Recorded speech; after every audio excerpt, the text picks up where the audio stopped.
سر ظفر اللہ خان یا ایم احمد یا ڈاکٹر عبدالسلام، یہ وہ لوگ تھے کہ فرسٹ ورڈ کے لوگ جو ہیں وہ ان کو اس طرح کان رکھ کے سنتے تھے. ان کی شخصیات میں یہ ورتھ تھی کہ ان کی بات غور سے سنی جاتی تھی، اور اگر کوئی نہیں سن رہا ہوتا تھا تو ان میں اتنے گٹس تھے کہ یہ اپنی سنوا لیتے تھے. وہ ڈاکٹر سلام صاحب سے کسی نے پوچھا کہ تم عام طور پر اپنی اگلی سیٹوں پہ نہیں بیٹھتے ہو، تو لیکن مطلب طبیعت میں ایک عاجزانہ رویہ بھی تھا، لیکن میں نے دیکھا ہے کہ جی وہ بڑی جو منسٹریل کانفرنسز ہوتی ہیں یا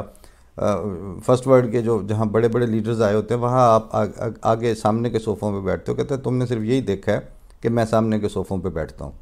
تم نے یہ نہیں دیکھا کہ میں بیٹھے ہوئے ان کی آنکھوں میں تقریر کر رہے ہوتے ہیں تو ان کی آنکھوں میں آنکھیں ڈال کے بیٹھتا ہوں، تاکہ ہمارے کارناموں کا ذکر کرتے ہوئے وہ ہمارا نام لینا نہ بھول جائیں، کیونکہ وہ تھرڈ ورلڈ کے سائنٹسٹ کو اس طرح اگنور کر رہے ہیں اور یہ ان کی ایک پالیسی کا حصہ ہے. میں اس کے ریبٹل کے طور پر ان کے سامنے بیٹھتا ہوں اور ان کی آنکھوں میں آنکھیں ڈال کے دیکھتا ہوں.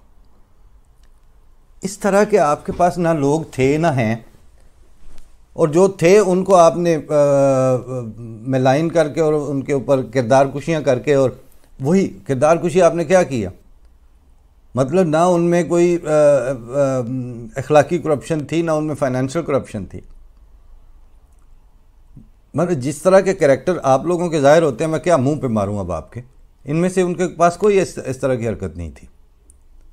ایک ان کے عقیدے کو سامنے رکھ کے آپ نے وہ گندہ کیا اور وہ بکواس کی کہ خدا معاف کرے، ورنہ ان کا پولیٹیکل سٹیٹس، ورنہ ان کا ڈپلومیٹک سٹیٹس، ورنہ ان کا انٹرنیشنل سٹیچر اس جیسا آپ کے پاس کسی کے پاس بھی نہیں ہے. اس طرح کی بے ایمانیاں کرنے والوں کو اور اتنی گروس قسم کے ننگے جھوٹ بولنے والی قوموں کو اللہ تعالیٰ اگر پھر بھی کامیاب کر دے تو پھر خدا تو نہ ہوا.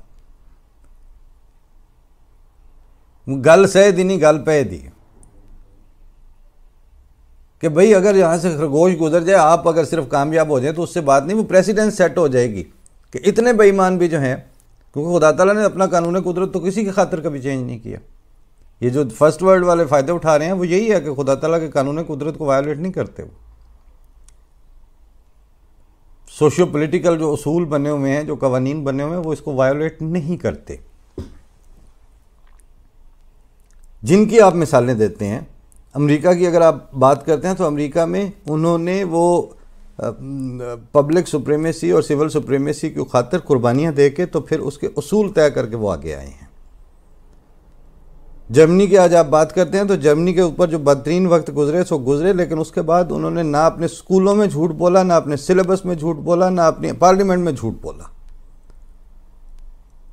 ہالینڈ ہے، ناروے ہے، واقعات مسائل ان قوموں کے ساتھ بھی آئے ہیں، لیکن ان قوموں نے مسائل کو کارپیٹ کے نیچے گھسا کے اس کے اوپر ناچ کے تو اپنے لیے وہ جنتیں حاصل نہیں کی ہیں، سوشیو پولیٹیکل جنتیں. انہوں نے ان ایشوز کے اوپر کام کر کے، ان کو تسلیم کر کے پھر انہوں نے ملک کے لیے وہ سکون ڈھونڈا ہے. اب میں وہ بتاتا ہوں کہ وہ جماعت اسلامی جو اس وقت آپ کی کرتا دھرتا ہے، وہ وہاں سے ملنے کے بعد امام جماعت احمدیہ کو تو سردار شوکت حضرات جو ہیں ان کا اگلا سٹیج جو تھا وہ پٹھان کوٹ میں تھا. تو جب پٹھان کوٹ میں وہ ان کے پاس گئے ہیں، کل یہ حصہ نہیں بتایا تھا جو دوست کہہ رہے تھے، میں اب وہ سنا دیتا ہوں. تو اس کے بعد Quaid Azam had also ordered me to visit Maulana Maududi when I reached Pathan quote. I did so after addressing meeting there کہ میں وہاں گیا، کیونکہ قائد اعظم نے جب میں پٹھان کوٹ گیا تو مجھے مودودی صاحب سے بھی اسی طرح کرنے کا حکم دیا ہوا تھا.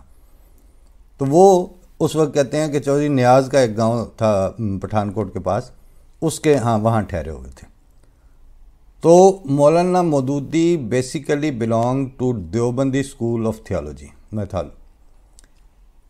which was at the time supporting the Indian National Congress. یہ جماعت اسلامی کے بانی دیوبند اسکول آف تھاٹ سے تعلق رکھتے تھے اور دیوبندی اس وقت انڈین نیشنل کانگریس کو سپورٹ کر رہے تھے. When I conveyed the Qaid's message to him requesting him to pray as well as support Pakistan's cause, جب میں نے قائد اعظم کا یہ پیغام دیا کہ آپ پاکستان کی کاز کے لیے دعا بھی کریں اور اس کو سپورٹ بھی کریں، he replied how could he pray for a نا پاکستان، ایک نا پاکستان کے لیے وہ کیسے دعا کر سکتے ہیں؟ اور پھر وہ کہتے ہیں how could there be a Pakistan till the whole of India had been converted to اسلام، کہتے ہیں پاکستان ویسے کیسے بن جائے گا جب تک کہ پورا ہندوستان جو ہے وہ لوگوں کو آپ مسلمان نہ کنورٹ کر لیں۔ Such was the vision of the leader of Jamaat Islami. یہ جو کہتے ہیں نا کہ وہ جو اسکالر تھے مسلم پولیٹیکل تھاٹ کے بانیوں میں، سر سید کے بعد اقبال، اقبال کے بعد اب مودودی ہیں ان کے پاس، وہ جی تفسیر فلاں میں بھی ہے، مصر میں بھی چھپ رہی ہے، وہ بھی ہے، وہ تو آپ سرکاری طور پر وہ چیزیں ڈسیمینیٹ کرتے ہیں تو وہ آگے چلی جاتی ہیں۔ ویژن ان کا یہ تھا۔ اور وہی پھر سردار شوکت بھی کہتے ہیں کہ یہ لیٹر دا سیم مولانا beseeched for me my help as a minister in Punjab Pakistan, کہ جب وہ بلوے شلوے شروع ہو گئے پارٹیشن کے بعد تو اسی مولانا نے مجھے رابطہ کر کے درخواست کی کہ اب خدا کے لیے مجھے کسی طرح یہاں سے نکالو پٹھان کوٹ سے، to rescue him from non Muslims of that area, which task I performed by sending Pakistani troops to extricate him from Pathan کوٹ، اور انہوں نے پاکستانی فوجی دستے بھیج کے تو ان کو وہاں سے نکالا۔ لیکن اس کے بعد پھر جب یہ آ کے آپ کے سروں پہ سوار ہوئے ہیں تو آپ نہ ان کو شرم آتی ہے نہ آپ کو آتی۔